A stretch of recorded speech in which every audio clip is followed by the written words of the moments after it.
In this lessons episode, explore how authenticity serves as the foundation for personal growth and sustainable business success. Discover the power of building a values-driven culture, fostering psychological safety, and practicing radical candor to strengthen teams and relationships. Learn why aligning your actions with your values can transform how you lead, connect, and thrive in both life and work.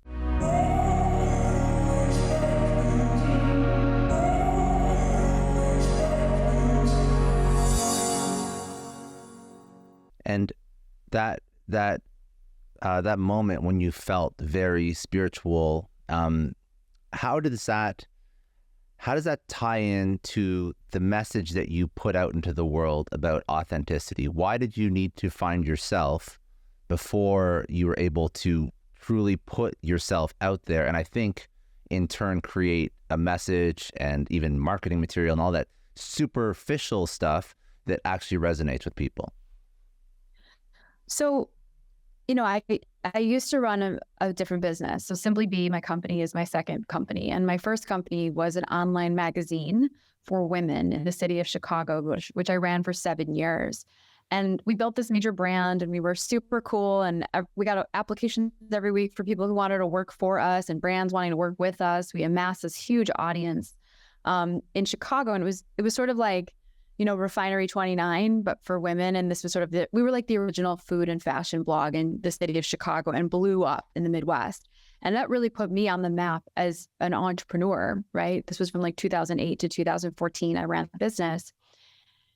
And I write about this in my book, B. I talk about it often. The whole thing was sort of like founded on somewhat of a lie. Like we were struggling inside that business so hard. My business partner and I, we kind of hated each other. We were super toxic. And yet we were preaching women empowerment, like to the masses. We had no money. We were broke. We could barely afford to pay our employees, let alone ourselves. I was sick physically, mentally unwell. I was partying. I was going on like 5-6 nights a week, like super, super unhealthy on all of the levels. And yet I was like, quote unquote, successful and, in demand and sparkling from the outside. And so that was really at the end of that business when my inauthenticity caught up with me and I completely crashed, rock bottom, financially broke, $100,000 in credit card debt, had to ask my parents at 33 years old to help me pay my phone bill.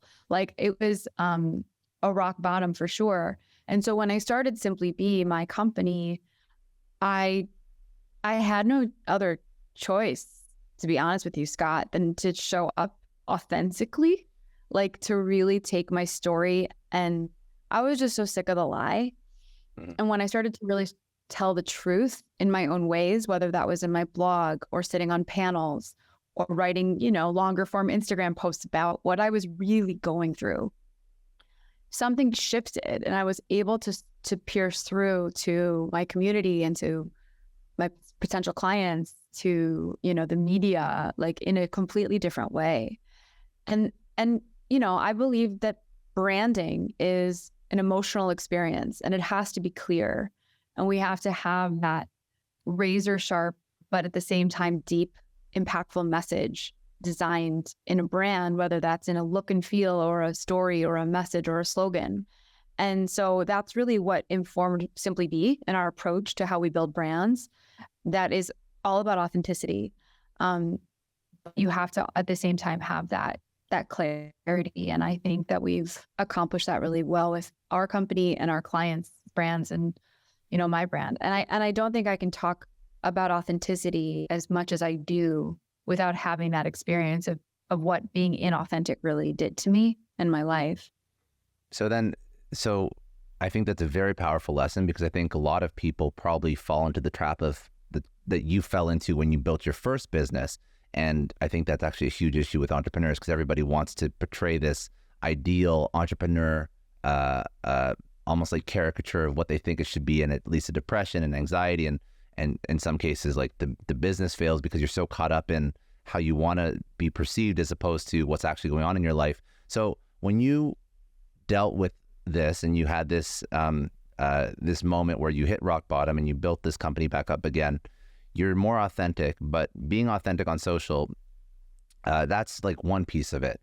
So how did you build the entire business up very differently than when you first built up, I guess, like an inauthentic business? Yeah, I love that question.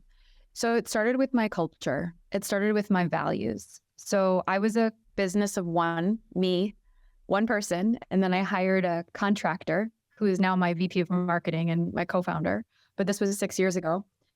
And I decided I was going to write like a company manifesto. Again, just me and Alexa, who was $2,800 on contract, Chase Quick Pay, like she was full time. And I created core values. I created, because I had taken a jaunt into corporate America for 2 years. It's a whole other story, but they were a massive billion-dollar company and they had quote unquote core values and they meant nothing. The company was completely toxic. And so I decided that I was going to create my core values, but they weren't going to just mean something. They were going to mean everything and be the bedrock of the DNA of how we run this business, which is rooted in core values of being relevant, being extraordinary, being of service, being true, and being kind. And that has been our bedrock of success. I truly believe that having that written into the DNA from day one has allowed us to have the right messaging, attract the right clients, attract the right talent, let go of the wrong talent, let go of the wrong clients, really orient to how we do business on a day-to-day level, how we treat each other. And, I started this business as a one-woman shop 6 years ago, and I have a staff of 30 people. I've really grown and stretched and learned, and it's been one of the most difficult and beautiful journeys of my life, becoming a CEO of a company like this. And is it a perfect science? No, but that has been my number one priority, frankly, no matter what, is the values, ensuring that we are authentic from the inside out. I say this all the time to my team. We can't preach love, light, authenticity, and have anything but that inside the four walls of our organization. And that has really been, I think, the secret sauce to my success. So authenticity in a business, is that radical candor? How do you unlock that in people? Because you unlocked it in yourself, but it's very scary, right? Like if you ask anybody, be authentic and go on social media, they usually they have good intentions, but then they put on this like persona.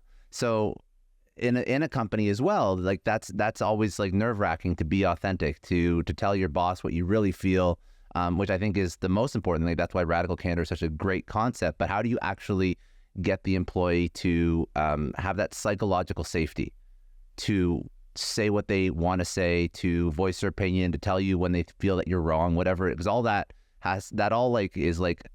that's all authenticity, right? All that type of communication. Yeah. I have so much to say about this. First of all, love that you brought up radical. I make my entire company read that. That's one of my favorite books. Kim Scott, the author and founder, was on my podcast. And I told her, I'm like, getting you on my podcast is more exciting than getting Gwyneth Paltrow on my podcast. Like, she's my hero. Kim Scott, the woman who wrote that book, changed my life, changed my career. So we practice radical candor, although it is challenging, right? The concept of radical candor is being able to challenge directly and care deeply at the same time. And not everybody has that muscle. And so a couple things. I think it's really important to hire really good managers, really good leaders that at the very least know how to do that, know how to practice radical candor. And I've got some phenomenal managers at my company that really read that book, love that book as much as I do, and practice it with their teams. I think you have to be, as the leader, as the tip of the spear, available and able to take feedback yourself, and to create that safety with your direct reports so that when they manage up to you, because managing down side to side is a skill, but I think managing up is an even harder skill. And so I, as the CEO, have had to create that psychological safety, to use your words, with the people that directly report just to me. And that's not 30 people, that's 4 that have really been able to deepen their trust and safety with me, that, comes from me taking accountability, me being open to feedback and hard conversations, me making time to have those one-on-ones. We also follow the book Traction, which is another great book that I love by Gino Wickman. It's the entrepreneurial operating system. And every 90 days, we get together as a team in a full day offsite. And we've made it a priority. It's a ton of time for my team to do that quarterly. My whole team does that. And I always do a CEO report at the top of the day. And I reiterate a lot of our values in that. And we've got something written into our handbook called Gossip is Gross, because that's really what was the demise of my first business. That was trauma from my high school and middle school days. Like, gossip is not allowed at SimplyBe. And if you, at the very least, have an issue with someone else in the company, which is bound to happen because we're all people, you have two options. One, you go to your manager about it to help you resolve it if you're struggling with another peer, or you're an adult and you go directly to that person and you have that difficult conversation. But you cannot talk shit and poison the well and create a gossip train, or you're out. Like, I will not have that. And I re-emphasize that point, Scott, every 90 days. And it's really beautiful. Like, my team will come to me and be like, I'm struggling. I know gossip is gross and blah, blah, blah, blah, blah about this person. Like, they're very aligned to that policy because I've kind of like beaten it into their heads and I live it. You know, you have to be the example as the leader. I think that's my last point. At the end of the day, you can't expect your team to do anything you're not willing to do yourself. So that is, you know, hopefully the answer to your question. It's a really good question. Thanks for tuning in. If you found this valuable, don't forget to hit that subscribe button so you never miss an episode. And if you want to dive deeper into this conversation, check out the links in the description to watch the full episode. See you in the next one.